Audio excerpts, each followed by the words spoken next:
This morning is, of course, the first Sunday after the Feast of Pentecost. It's a traditional Sunday called Trinity Sunday. At St. Mark's, we have the custom of extra special music in the service each year. And in addition to that custom this year, we've decided to let this service be a bit of a springboard into our summer months of looking ahead at some of the Eucharistic prayers and liturgies that are in development in the Episcopal Church. Some of you may know that the Standing Liturgical Committee of the Church has called for a new prayer book to be written. And in true Episcopal fashion, that's going to take about 10 years to come through the pipeline. But meanwhile, there are some prayers for us to look at and to try. St. Mark's has a tradition of trying to be out there looking at new things and looking at ways and directions the church might be going. And to set a foundation for that this morning, we're going to go all the way back to one of the first prayer books. The prayer book of the Church of England, which is still its official current book, although they don't use it as much as we might use our 1979 book. But their current official book is 1662. So we are going to celebrate the Eucharist in just a few moments with some portions of the prayer book from 1662.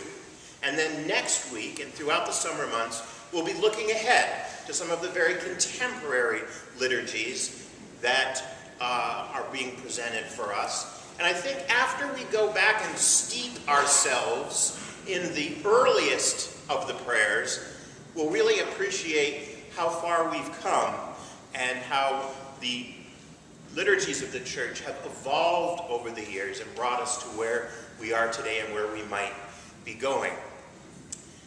The first example of that is going to come right after this sermon, because we are going to have a time to recite together the Athanasian Creed. Now, you all know, of course, the Creed of St. Athanasius. It's by heart, right? Yeah.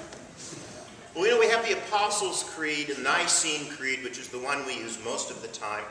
But on Trinity Sunday, in the Church of England, it's suggested that they use the Creed of St. Athanasius. It's been called the Incomprehensible Creed. I like to call it the Interminable Creed. You'll see why in a few minutes. It was the most modern of all the creeds of the church. It was written in the 5th century, and it addresses heresies about the Trinity. So it's going to go on and on and on and on about trying to define what the Trinity is, which is really an incomprehensible mystery. We all know that. But it will try, and then it will sort of end with resembling the Nicene Creed in a bit, and we'll finally get to some things that might sort of evoke images from the Nicene Creed. So in a few minutes we will do the incomprehensible and the interminable.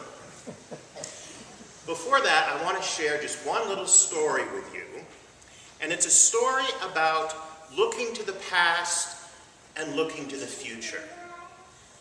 I love visiting presidential libraries around America.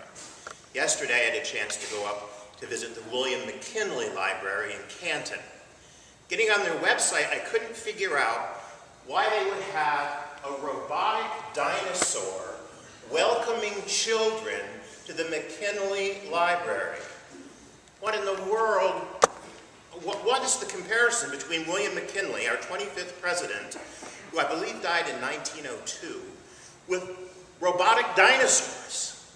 Well, if you go to this museum, and if you have children or grandchildren who like COSI, or like going down to the Museum Center in Cincinnati, take them up here. This is a wonderful museum.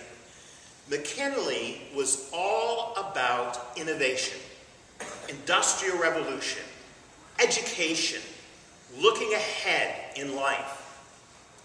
He fought at the Battle of Antietam in the Civil War, went to law school, became governor of Ohio for several terms, served as 2 terms as our president, one full term in which he had to deal with the Spanish-American War.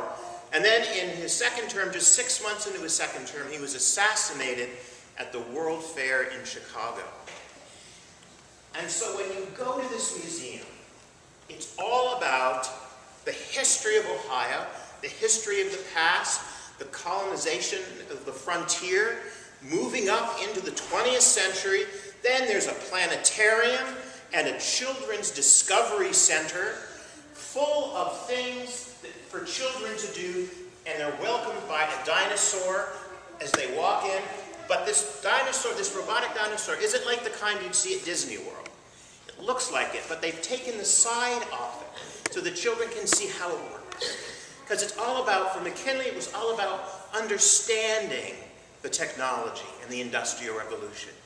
And there's many opportunities for children to take classes and do things in this museum. I was very impressed. You can tell I'm excited about it. But whenever we start talking about the past and can connect it to the future, I get stirred up.